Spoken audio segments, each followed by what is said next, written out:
I've got some breaking news out of the Sunday Telegraph today. I'm going to actually read to you off my phone here. Excellent. So breaking here. Fantastic. New South Wales government ministers are in revolt after being told to avoid the word mate in conversation. They've gone through some woke diversity training at the government, and they are now up in arms because, among other things, they've been told, don't drink alcohol in the office, don't yell at staff, and invite everyone in the office if heading out for after-work drinks or lunch to ensure inclusivity. Now, to their great credit, these ministers in the Parité government, which is constantly at war with these woke bureaucrats, have pushed back, said it's outrageous. But, I mean, it just goes to show that even in a supposedly sound coalition state government, these bureaucrats are running the show. Very controversial, polarizing owner of Twitter. A lot of the individuals and critics that we've been speaking to in recent weeks say they're really concerned about safety and violence and threats, especially against women and people of color on Twitter.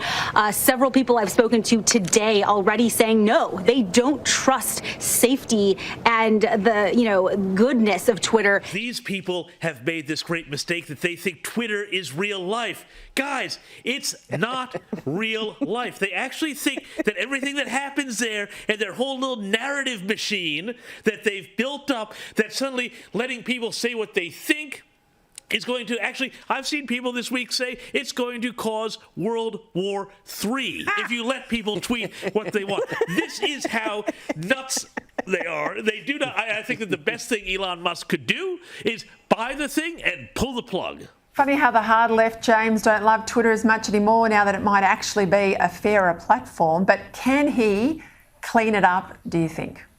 Well, I don't think it really matters if he cleans it up or not. I think what really matters is that he winds up just, essentially breaking what is the leftist narrative machine that Twitter has become.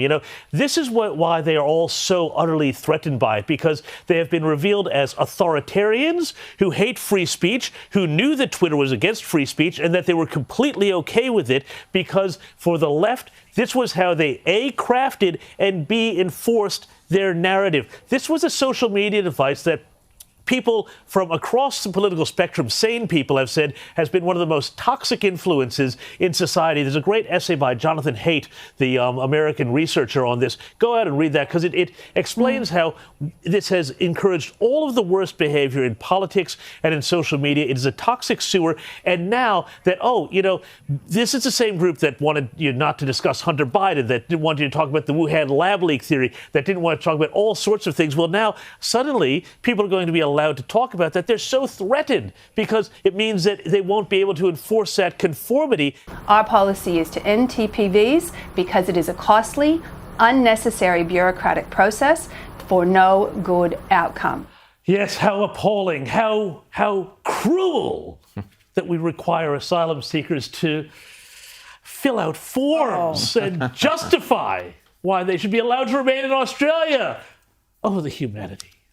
Now, don't forget, Ms. Keneally was Labor's loudest supporter on independent Karen Phelps's so-called Medevac bill, which allowed, remember this one, activist doctors to circumvent government and transfer offshore asylum seekers to the mainland.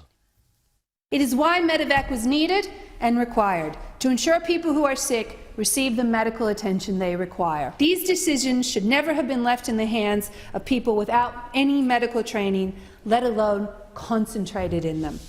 Labor strongly supports Medevac. Medevac is working as intended. An asylum seeker who botched a DIY penis enlargement by injecting himself with palm oil has been transferred to Australia under controversial Medevac laws for reconstructive surgery. He should have used coconut oil, obviously. Labor does not want to talk in depth about its border protection policies because if it does, they will be exposed for what they are. Watch Keneally's reaction when she was pressed on this by Sky's Laura Jays this week.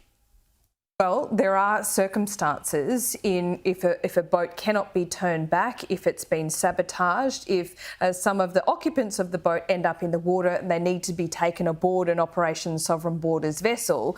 The question is, They will be what taken happens? to Nauru. They will be taken directly to Nauru. They will be taken to Nauru.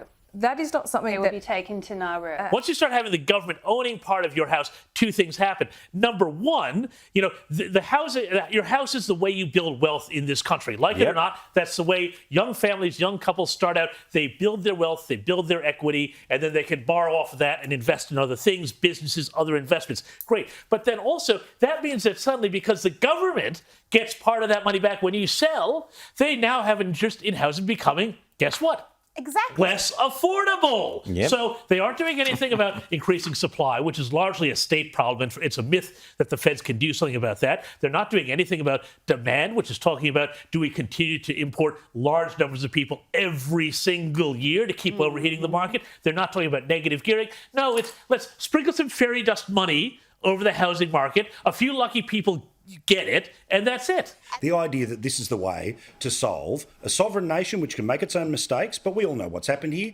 People have been bought off. Well, look, it's beyond this whole ABC issue, too. It's about this whole thing where politics are being played with this deadly serious game of China right now. And, this morning I had to laugh at some of the policies that they were coming out and saying, this is going to be the thing that's going to get us, over the line, that labor is going to say, oh, well, this is how everything's going to be different under us.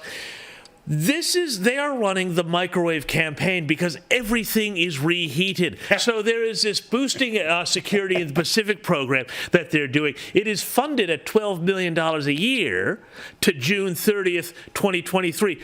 All they did was say, we'd run that out for another 4 years at the same funding. So there's actually very little new here. This was headline news Headline news, but people need to look more deeply at what actually they're saying. And so much of what we're seeing out of this campaign is stuff that has been tried in 2019, didn't work, and also isn't going to work in the new security environment that we're in now. Angela, tell us about your congressional race here in Oregon. Oregon is known to us in Australia as a very woke state, a very far-left state. We know that Joe Biden has been doubling down, tripling down on the trans identity activist agenda. How is your campaign being received in the 6th district? Tell us about your district and amidst what people are expecting to be a big Republican wave come November when the midterms happen. Yeah, so absolutely. There is, I believe, going to be a large red wave. And so why I think that is that even when we look at the part of our electorate here that is it makes up a third, actually, of our people that are registered to vote. And those are the unaffiliated voters, which means that they are not affiliated with either the Democratic or the Republican Party. So if they make up an entire third, then that's a large population for us to tap into. When we've done research into where they fall politically, they are extremely conservative. So about 70 to 80% of them have very conservative values when it comes to family, when it comes to education, when it comes to safety. So all those things that right now are extremely important to the American people and to people around the world, I think. And so we have going to be a very close race, but I think it's one that we can absolutely win. My district is almost 50-50. It leans a little bit bluer when you look at the number of Democrats versus Republicans registered, but that doesn't take into account all those unaffiliated voters. So I think we absolutely have a chance to take it. I've been well received in both the Republican circles as well as in the more neutral circles.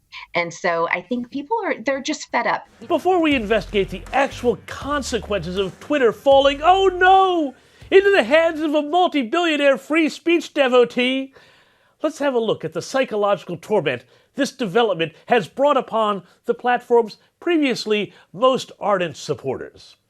Civil rights campaigner Shaun King told his 1.1 million followers that Musk's definition of free speech was about allowing, wait for it, white nationalists to target and harass people.